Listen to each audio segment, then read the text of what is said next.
Simpel saja pertanyaan saya tadi ya sama Bang Faruk. Bang Faruk, ketika Zainab dinikahkan di langit, siapa yang menjadi saksinya? Maharnya berapa? Penghulunya siapa? Bang Faruk menjawab begini teman-teman. Di dalam Sahih Bukhari 6871, derajatnya sahih ya. Jawaban Faruk apa? Oke, makna Allah menikahkan dia di langit itu adalah Allah menurunkan wahyu. Ya.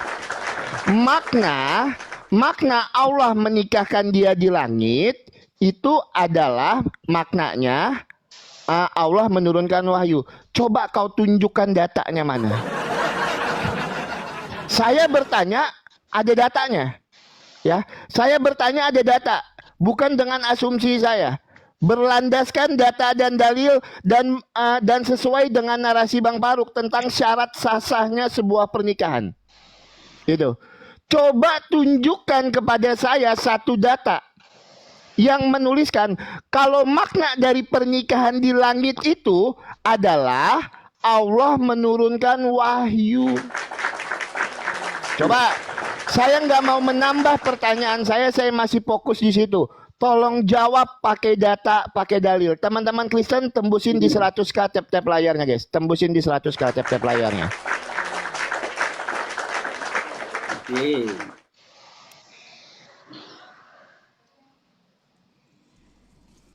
Silakan Dinda, waktunya Dinda. Keren diskusi hari ini. Kalau selama ini sih oke diskusi kayak gini, senang kita diskusi sama dia ya kan. Wah inilah.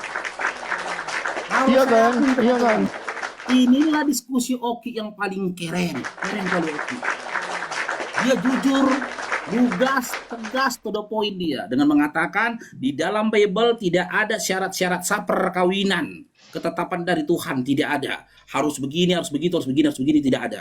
Tapi adapun pernikahan atau perkawinan yang dilakukan oleh teman-teman Kristen itu berdasarkan kesepakatan masing-masing, pemahaman masing-masing, kan gitu, pemikiran masing-masing, gitu loh.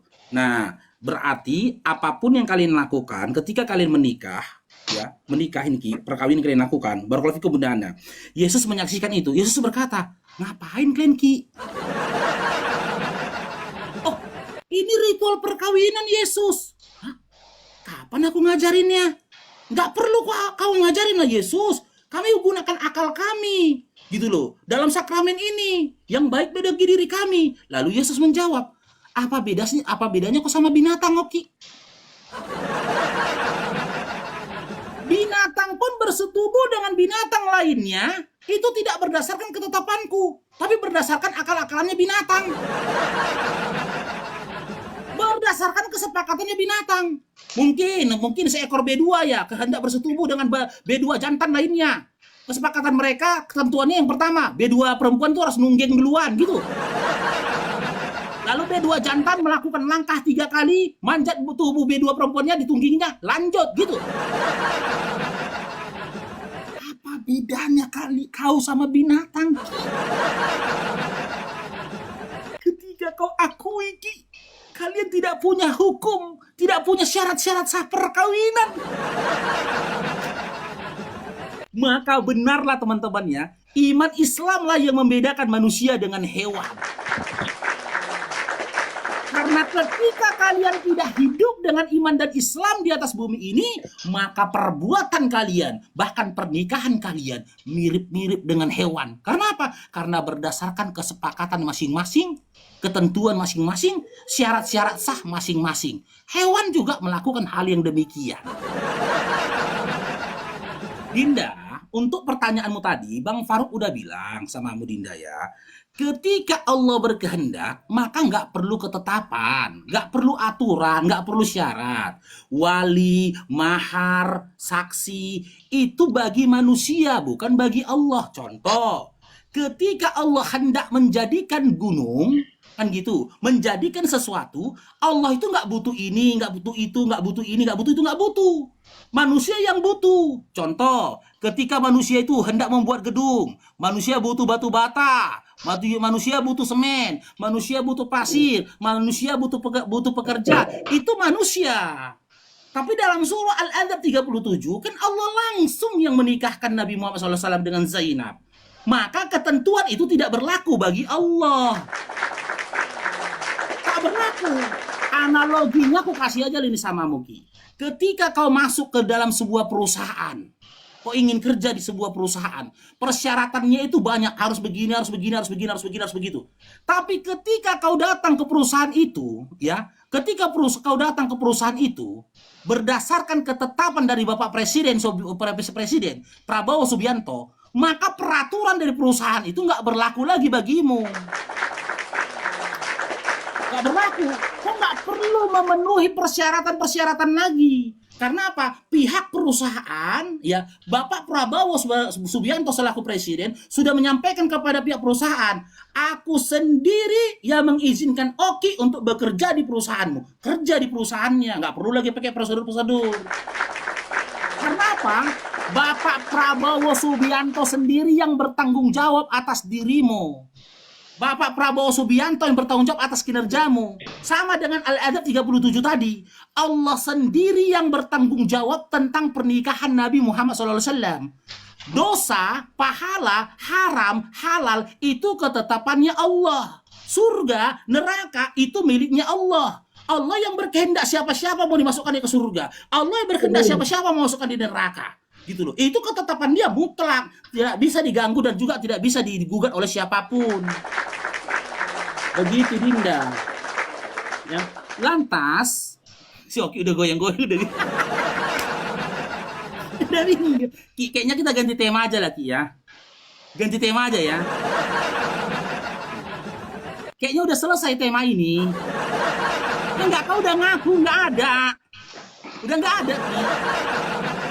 Oke, waktu saya ya. Lanjut lah. Tema ya. Apa lagi mau kita bahas ya? Silakan. Di mute. Oke. Ya, teman-teman, Faruk memelintir lagi narasi saya. Berulang kali saya jelaskan tentang hukum-hukum dasar pernikahan di dalam Alkitab. Dibilangnya saya mengatakan tidak ada hukum. Bang Faruk, yang saya katakan tidak ada sakramen kalau sakramen itu misalnya harus sesuai dengan apa yang Bang Faruk sampaikan di awal. Tidak ada. Karena apa? Itu mungkin di dalam iman Kristen cuma tentang liturginya saja. Ya, itu cuma liturgi-liturgi pernikahan saja Bang Faruk. Tetapi hukum-hukum dasar di dalam Alkitab, hal-hal paling mendasar tentang sebuah pernikahan itu dijelaskan di dalam Alkitab. Makanya saya katakan, tidak akan kau dapatkan Bang Faruk misalnya kalau orang dari depan gereja harus jalan diiringi musik, harus ada lagu ini, itu nggak akan kau dapatkan liturgi-liturgi seperti itu. Karena yang diajarkan Tuhan Yesus itu tentang hukum-hukum dasar sebuah pernikahan. Hendaklah seorang istri mengasihi suaminya, hendaklah seorang suami mengasihi istrinya, hendaklah menghormati sebuah pernikahan, menguduskan sebuah pernikahan. Itu yang saya maksudkan, Faruk. Jadi jangan kau framing lagi narasi saya. Yang saya katakan, kalau kau anggap sakramen pernikahan itu sesuai dengan ritual pernikahan di tempat Bang Faruk, itu nggak ada di dalam Alkitab. Karena yang diajarkan Tuhan Yesus, yang diajarkan Alkitab, misalnya ketika seorang suami ini harus mengasihi istrinya, seorang istri harus mengasihi suaminya, harus menguduskan sebuah pernikahan, harus menghormati sebuah pernikahan. Misalnya Kejadian pasal 1 ayat yang ke-28, Allah memberkati mereka. Terus apa yang disampaikan, Allah berfirman, beranak cuculah dan bertambah banyaklah, penuhilah bumi. Itu adalah hukum-hukum dasar di dalam Alkitab. Hukum-hukum dasar pernikahan di dalam Alkitab. Bukan tentang liturginya, bukan tentang ritualnya, tetapi seperti apa kita yang mau menikah bisa sama-sama menguduskan sebuah pernikahan. Makasih Pak Tobias, makasih Bang Jem, makasih Bang Buklo ya. Seperti apa kedua belah pihak ini yang mau menikah sepakat ingin saling mengasihi, menguduskan sebuah pernikahan. Itu Bang Faruk. Ya, jangan dipelintir narasi saya. Makanya saya katakan, kalau pernikahan yang Bang Faruk masukkan, sakramen pernikahan yang Bang Faruk maksudkan, itu harus sesuai ritual yang ada di dalam iman Bang Faruk, tidak kau dapatkan di dalam Alkitab. Ya. Tetapi yang dijelaskan di dalam Alkitab itu adalah hukum-hukum dasar sebuah pernikahan. Ketika seorang perempuan dan seorang laki-laki ingin membina sebuah rumah tangga, maka Alkitab mengajarkan itu dengan jelas. Seperti itu Bang Faruk Sianipar. Aduh, sungguh nekat yang nyata, sampai yang satu juga salah paham tadi ya kan? Gitu. Silakan aja nanti naik ke komal saya. Silakan nanti naik ke komal saya. Kalau ada Pak Pendeta yang tidak sepakat dengan narasi saya, silakan. Karena dari saya membaca Alkitab, memang tidak ada tentang ritual-ritualnya itu. Misalnya dari depan gereja harus masuk ke dalam gereja diiringi, itu nggak ada. Ya. Karena Tuhan itu masa seremeh-temeh itu mengajarkan tentang hal begituan. Kita ini loh manusia diciptakan menurut gambar dan rupa Allah. Kita punya kecerdasan, kita tahu membedakan mana yang baik, mana yang buruk. Ya, tetapi hukum-hukum dasar sebuah pernikahan itu diajarkan di dalam Alkitab. Oke, kelamaan saya kan. Bang Faruk tadi bahas masalah binatang dan binatang. Tolong Bang Faruk tanggapi. Hadis Tirmizi 1375. Barang siapa menggauli binatang, maka tidak ada hukuman di atasnya. Dor. Ya, tolong Bang Faruk jelaskan ini, saya bertanya. Barang siapa menggauli binatang, maka tidak ada hukuman di atasnya. Itu yang pertama. Yang kedua Bang Faruk, saya tidak bertanya tentang Allah Bang Faruk. Yang saya tanya simple. Ketika Bang Faruk bernarasi, oke, makna dinikahkan di langit itu adalah turunnya wahyu. Itu datamu mana? Itu dalilmu mana? Itu yang saya minta. Bukan tentang Allah segala macam, enggak. Mana data dan dalilmu itu? Kasih Pak Tobias, makasih banyak. Jangan kau lihat, kalah kau. Ada Pak Tobias. Oh, ada Pak Tobias di situ. Ya kalah kau. Udah. Ngasihnya pun koin receh kok, cuman. Enak aja. 2,6. Waktuku Dinda, ya. Tinggal di luar negeri tapi ngasih koin receh. Gitu loh. Dinda, dengarkan Dinda. Jangan berikan pertanyaan yang di luar dari topik kita ya. Saya tidak bisa tanggapin itu ya. Karena tema kita syarat-syarat sah perkawinan, pernikahan. Sementara yang kau tanyakan tadi itu melebar ya. Itu tidak sesuai dengan tema kita. Jangan melebar dulu Dinda. Kita fokus dulu. Yang jadi pertanyaannya Ki, kau kan sudah mengakui tadi pemberkatan di gereja tidak ada di dalam Bible dalilnya. Janji suci di dalam gereja tidak ada dalilnya di dalam Bible. Kan gitu. Harus laki-laki dan perempuan tidak ada dalilnya di dalam Bible. Kan gitu. Nah, uang sinamot atau pemberian sukarela dari laki-laki kepada perempuan juga tidak ada di dalam Bible. Karena tidak ada di dalam Bible, berarti apapun ritual yang kalian katakan pesta atau ritual perkawinan di gereja, itu bukan ketetapan Tuhan. Dan Tuhan tidak mengenal perbuatan kalian. Karena Tuhan tidak mengenal perbuatan kalian, maka bisa jadi apa yang kalian lakukan berdasarkan Matius 7 nomor 23 kata Yesus, itu sebuah kejahatan. Kenapa sebuah kejahatan? Karena apa yang kalian lakukan bukan pernikahan, melainkan perzinahan. Perzinahan berarti karena Tuhan tidak mengenal ritual perkawinan kalian. Nah, yang kedua, bagaimana kalian bisa kau dikatakan menjadi suami istri, sementara Tuhan saja tidak pernah memberikan ketetapan syarat-syarat sah nikah kepada kalian? Kan kau udah bilang tadi nggak ada syarat-syarat sah pernikahan. Syarat-syarat sah pernikahan seseorang. Apa yang harus dipenuhi seorang laki-laki dan apa yang harus dipenuhi seorang perempuan ketika mereka mengajukan pernikahannya di hadapan Tuhan? Apa yang harus dipenuhi? Kau sudah akui tidak ada. Bagaimana kalian bisa jadi suami istri? Berarti kalian gak pernah jadi suami istri, Dinda. Gitu deh.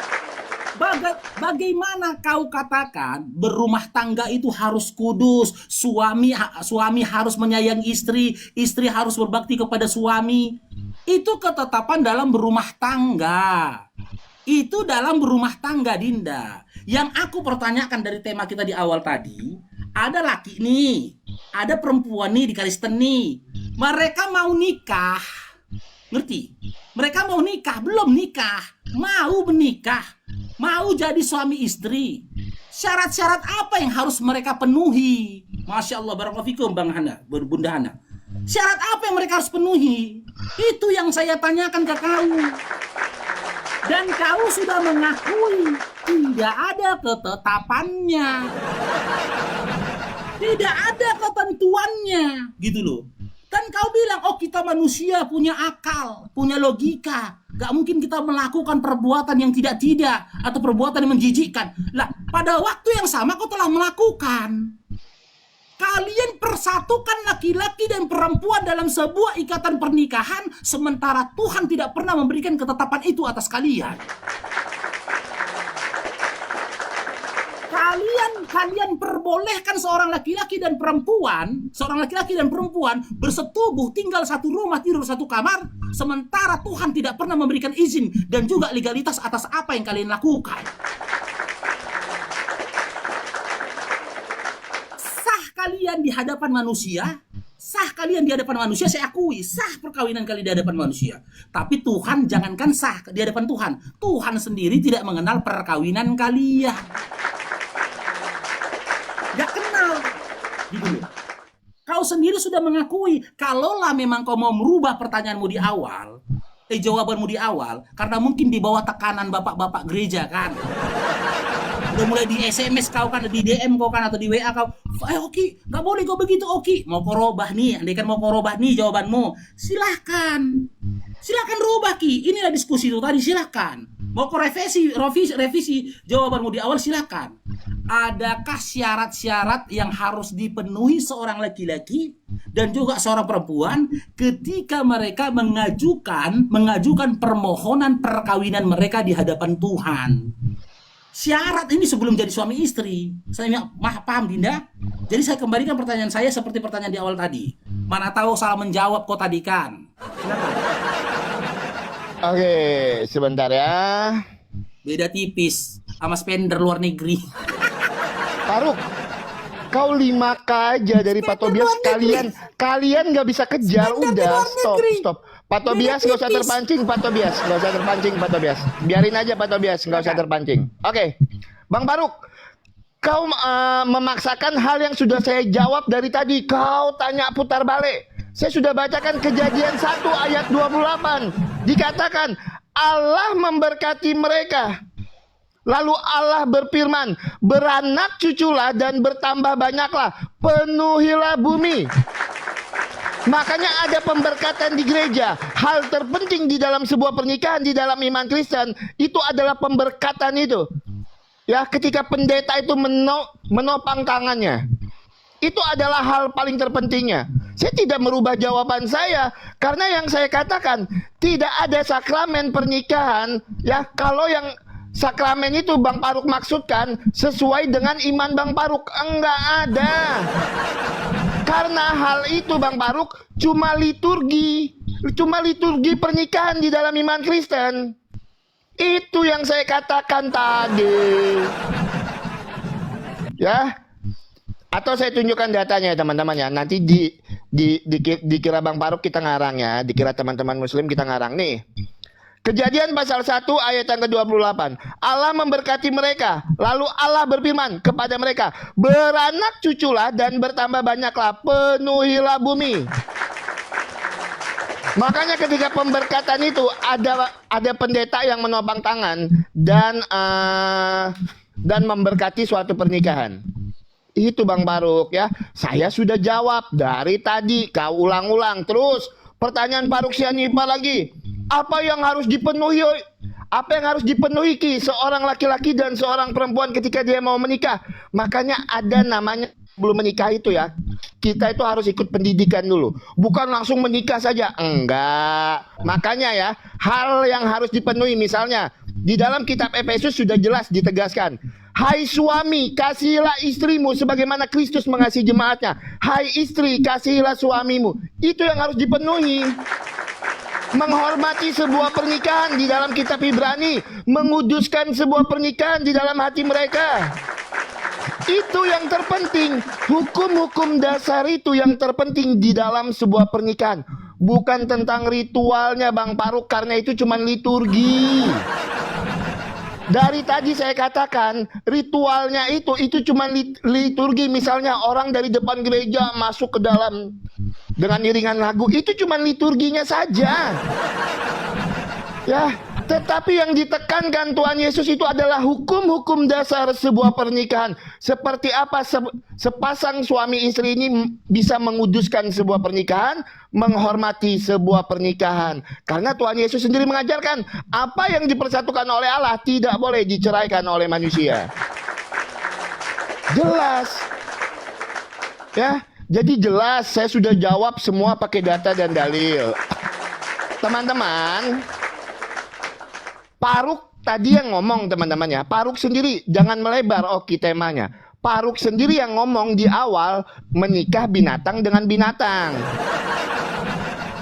Ya, makanya saya balikan, apa pengertian di dalam hadis Tirmizi 1375 Bang Faruk? Ya, bahwa ia pernah berkata, barang siapa menggauli binatang maka tidak ada hukuman atasnya. Apa maksudnya? Ingat, ini sebuah pertanyaan. Itu yang pertama. Yang kedua teman-teman, saking enaknya bahas Alkitab, saking serunya bahas Alkitab, tidak menjawab pertanyaan saya. Ketika Zainab dinikahkan di langit, maknanya itu adalah turun ayat. Mana data dan dalilnya? Sudah hampir berapa match kau nggak tunjukkan? Jawab dulu, woi, pertanyaan saya, woi. Ini pertanyaan yang kau narasikan, yang belum kau tunjukkan sumber dari narasimu itu apa? Semua pertanyaanmu, semua framinganmu, ku bantah menggunakan data dan dalil. Ya, boleh tanya chat GPT, mana ayat kalau Zainab dinikahkan di langit itu maknanya adalah turun ayat. Boleh chat GPT dulu, boleh. Ya, boleh itu. Silakan. Tolong kau jawab pakai data, pakai dalil. Ya. Silakan Bang Faruk Sianipar. Monggo. Makasih Pak Tobias, makasih Bang Bukroy, makasih teman-teman yang lainnya. Bang Gultom, terima kasih banyak. Masa kalah kita sama spender luar negeri yang kere, ya aduh. Yo, udah pasti kalah kau sama. Kemana ini? Udah pasti kalah lah Faruk, makanya mending kau diam. Kau kan sakit hati kau lihat aku itu kan, makanya kau diam, jangan kau tantang-tantang. Oke, Dinda, saya jawab pelan-pelan satu-satu ya, tapi setelah ini jangan melebar lagi kemana-mana. Kalau kita memahami sebuah hadis dalam sebuah perkara itu tentang soal hukum menggauli binatang, ya itu panjang runutannya Dinda. Ya, sebelum kau ke Tirmizi 1375, kau ke Tirmizi 1374 dulu. Makanya saya bilang, silakan kau jadi Kristen Ki, tapi jangan keji gitu loh. Nih, dalam Tirmizi 1374 dikatakan di sini nih. Runutan hadis itu panjang, makanya bernomor-nomor pada sebuah perkara. Nih.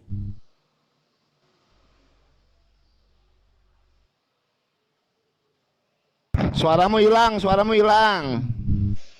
Ya, Tirmizi 1374, Sunan Abu Daud 4464. Apa katanya di sini? Kau kasih kan 1375, ini 1374-nya. Runutannya itu panjang. Barang siapa yang kalian dapati menggauli binatang, maka Buni iya dan bunilah bin atang itu tadi, Dinda. Cemana sih jauh. Buni. Diperintahkan buni. Penjabarannya panjang. Kalau tentang pernikahan Nabi Muhammad SAW dengan Zainab tadi, ya, Allah sendiri yang menikahkan dalam surah nih Al-Adab 37 nih. Allah yang menikahkan. Itu makna pernikahannya itu di langit. Turun dari langit gitu loh. Nih.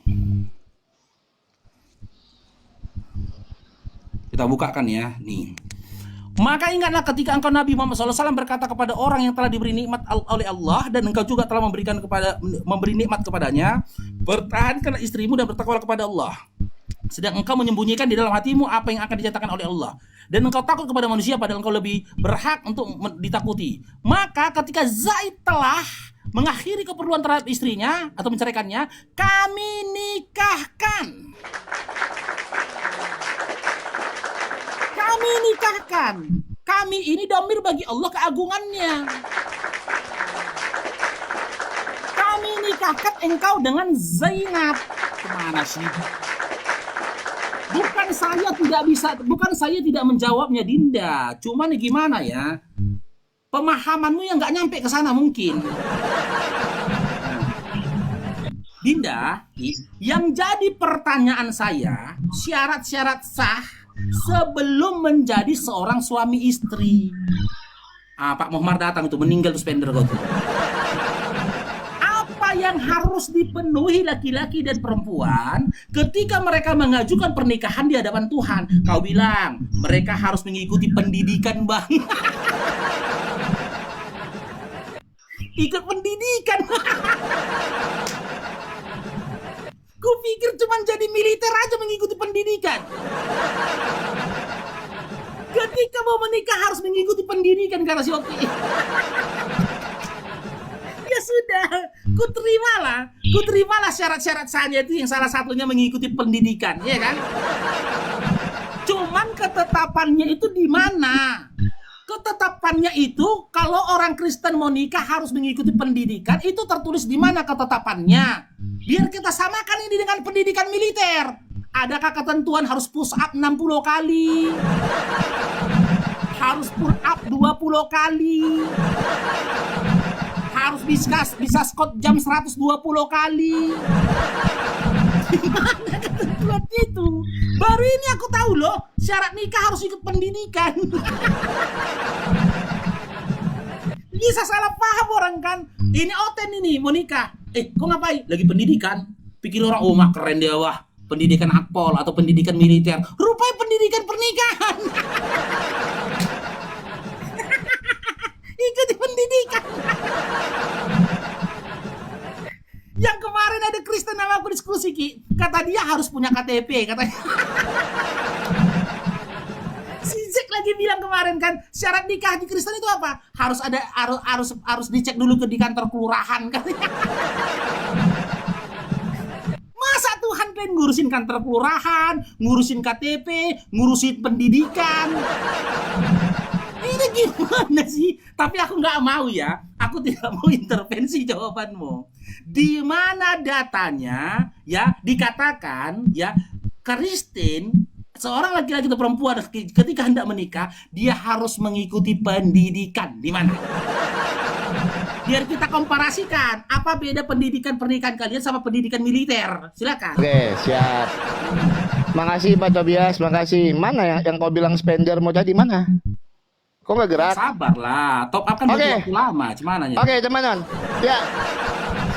Ketika saya menggunakan kata pendidikan, maksudnya Bang Faruk itu kan pembinaan ya. Maksudnya saya menggunakan kata pendidikan karena itu pun ada di dalam imanmu. Ya, makanya Bang Faruk yang kau ketawakan itu imanmu sendiri. Kutunjukkan datanya. Makanya kau ngomongin yang ada di dalam imanmu. Nih, saya bukakan datanya nih. Sebentar ya. Sebentar teman-teman. Pentingnya pendidikan pranikah sebelum apa? Mengarungi membina bahtera rumah nih. Apa yang mengeluarkannya? Nih, lihat nih. Lihat. Kau ketawain lah ini. Silakan kau ketawain ini, ya. Di tempat kalian juga sama. Kalau sebelum menikah kan harus begitu. Nah, nih. Pendidikan pranikah. Kau ketawain ini, silakan. Kau ketawain. Udah ku bilang teman-teman, sungguh nekat yang nyata si Faruk. Ya nggak apa-apa. Yang kau ketawai yang ada di dalam imanmu juga. Ya, Cuman masalah diksi pendidikan maksudnya gini loh. Kalau saya pakai pendidikan itu kalian juga bisa memahami itu. Karena kan ada juga pendidikan pranikah, sebelum menikah itu kan ada. Itu loh. Malah diketawa-ketawainya teman-teman. Sungguh nekat yang nyata. Makanya Bang Oki dari tadi nggak membangun narasi saya. Enggak. Yang narasi Faruk memframing Kristen kebalik ke dia sendiri. Aduh, sungguh nekat yang nyata, guys. Oke, itu yang pertama, teman-teman. Yang kedua, gimana ya menjelaskan sama Bang Faruk ya? Oki, apa syaratnya Oki mempelai laki-laki dan mempelai perempuan itu sebelum menikah? Makanya adanya sebuah pembinaan. Sekarang saya gunakan kata pembinaan ya. Makanya sebelum menikah itu biasanya ada pembinaan. Nah, apa-apa saja hukum dasar di dalam Alkitab itu diajarkan kepada kami. Supaya apa? Supaya kami mengerti. Misalnya, saya sebagai seorang suami saya harus mengasihi istri saya, ya. Nah, istri saya sebagai seorang istri harus mengasihi saya. Saya dan istri saya harus menghormati sebuah pernikahan dengan apa yang tertulis di dalam kitab Ibrani. Nah, saya dan istri saya harus menguduskan pernikahan di dalam di dalam kehidupan rumah tangga kami. Nah, itu yang diajarkan di dalam pembinaan itu. Faruk Sianipar, masa kau tanya hal-hal yang sudah saya jawab dari tadi. Ketika sudah melakukan pembinaan, sudah belajar apa sih hukum-hukum dasar pernikahan di dalam Alkitab, baru terjadinya pemberkatan nikah seperti yang tertulis misalnya di dalam Kejadian pasal 1 ayat yang ke-28. Allah memberkati mereka, lalu Allah berfirman, beranak cuculah dan bertambah banyaklah. Itu loh ya, Bang Faruk Sianipar. Teman-teman, saya bertanya sama Bang Faruk Sianipar ya. Bang Faruk, di dalam hadis Tazkiyah 1374, barang siapa yang kalian dapati menggauli binatang, maka bunuhlah ia dan bunuhlah binatangnya. Sedangkan di dalam hadis Tirmidzi 1375 dikatakan, ia pernah berkata, barang siapa menggauli binatang maka tidak ada hukuman atasnya. Kalau tidak ada hukuman, kenapa harus dibun-bun? Itu yang jadi pertanyaannya. Ya. Kalau memang tidak ada hukuman atasnya, kan jelas dikatakan, atau saya buka datanya. Nih, saya bukakan datanya ya. Barang siapa menggauli binatang maka tidak ada hukuman di atasnya. Telah menceritakan dengan ini sebagainya. Oke, kita baca di 1374-nya. Barang siapa yang kalian dapati menggauli binatang maka bun-bunlah ia dan bun-bunlah binatangnya. Kalau memang di sini dikatakan tidak ada hukuman, kenapa dibun-bun? Ini tolong Bang Faruk jelaskan ini ayat ini, hadis ini ya. Tolong Bang Faruk jelaskan hadis ini. Kalau memang tidak ada hukuman, apa maksudnya? Kenapa dibun-bun? Oke, itu yang pertama teman-teman. Yang kedua, ketika saya tanya, Faruk, mana datanya ketika Allah menikahkan Zainab di langit, itu maknanya adalah turunnya sebuah ayat, menurunkan wahyu, ya kan? Itu maknanya. Faruk menjawab, oke. Lihat, kami di sini domirnya merujuk kepada Allah. Saya pun tahu, makanya saya jelaskan. Tapi datanya mana? Datanya, makna turun ayatnya itu mana? Saya pun tahu itu.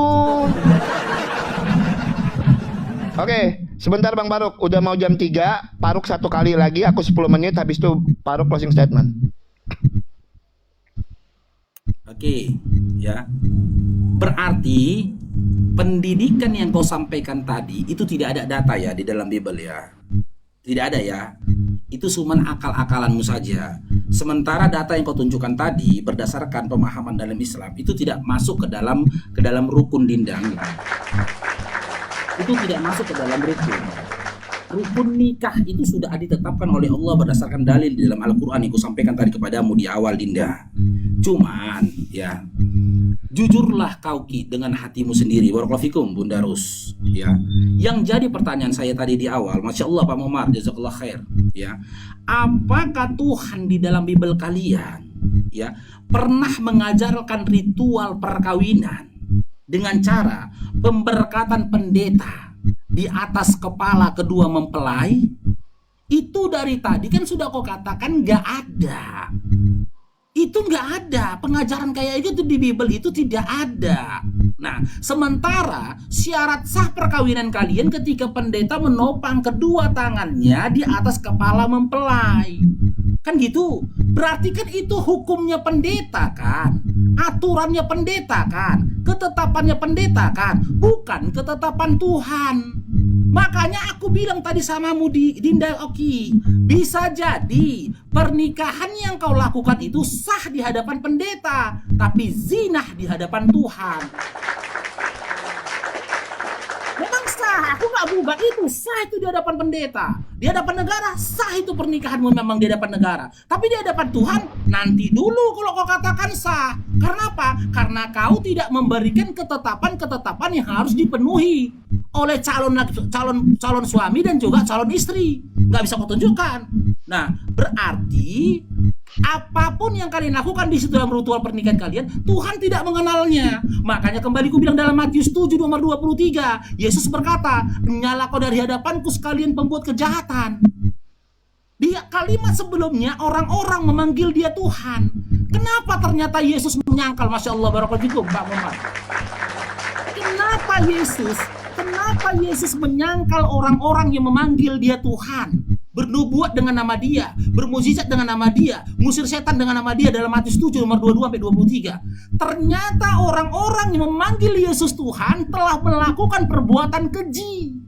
Apa perbuatan keji pertamanya? Dia telah menyatukan anak laki-laki dengan anak perempuan tanpa izin dan ridho ketetapan dari Tuhan. Di mana perbuatan itu adalah sebuah perzinahan. Telah melegalkan perzinahan yang telah diharamkan oleh Tuhan. Makanya dikatakan pembuat kejahatan. Dan Yesus menyangkal, aku nggak kenal kalian. Kenapa dikatakan lagi orang-orang yang bernubuat dengan nama Yesus, bermukjizat dengan nama Yesus dikatakan pembuat kejahatan? Ternyata orang-orang yang bernubuat dengan nama Yesus, bermukjizat dengan nama Yesus melakukan peribadatan-peribadatan yang Yesus tidak pernah mengajarkan dan Yesus tidak mengenalnya. Tidak mungkin disediakan surga bagi pelaku kejahatan atau bagi para pelaku zina.